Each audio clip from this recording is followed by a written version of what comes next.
Well, that's a question mark, too, because I want to get into that, because we have seen them spend a lot here in the U.S. Of course, the size of the prize is rather large. You just want to bash the Irishman and go on. Well, no, hold on. I'm just saying here. Let's just say.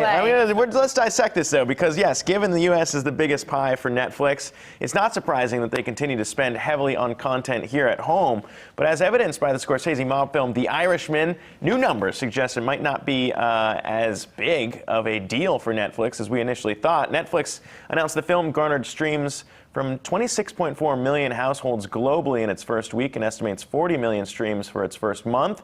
That would fall nearly 50% below the numbers posted by Bird Box at 45.3 million households in week one and 80 million in a month, which is problematic from a dollar perspective, given The Irishman cost Netflix roughly 8 times as much to produce at a nearly $160 million budget. And you can say that's fine. They're just paying for the hype and the end goal of acquiring subscribers.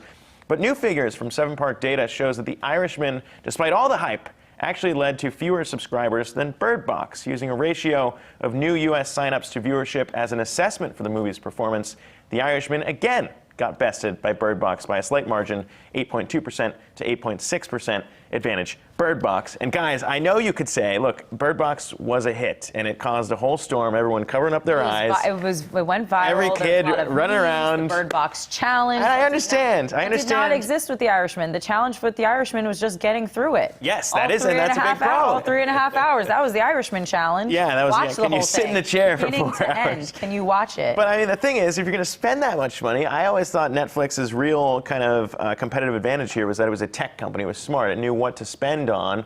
It seemed like a studio move for me, looking at it, just saying we'll spend a lot of money on Scorsese, and I understand the hype, Golden Globes, whatever might come after that. But still, at the end of the day, $12 billion in long-term debt, that number continues to rise.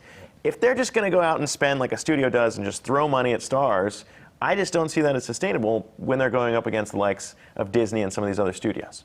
I don't think that'll be their model going forward. I think you'll see one of these every year or two. But I think their model is going to be to start acquiring more content, because now the actual cost to produce content is going down around the world. And I think as long as that happens and Netflix is smart about their acquisitions, they'll be okay. If they're smart about doing another Bird Box. Right, but what acquisition, because you see a lot of the big content providers that Netflix used to purchase from, they're yanking their shows, they're yanking their films, they're yanking the rights. Marvel was yanked, obviously. Disney yanked that straight away from Netflix. Netflix had to go and cancel a bunch of shows and a bunch of their original content because they lost some of those rights. I mean, is this now a great era for those small production studios to get involved? I mean, 100%. The big players are just taking their content away. I think we talked about this when Netflix started to get into original content, because to your point, Zach, it's a tech company. It did not start out as it didn't start out as a studio. Yeah. It did not start out as a content creator, and you're seeing them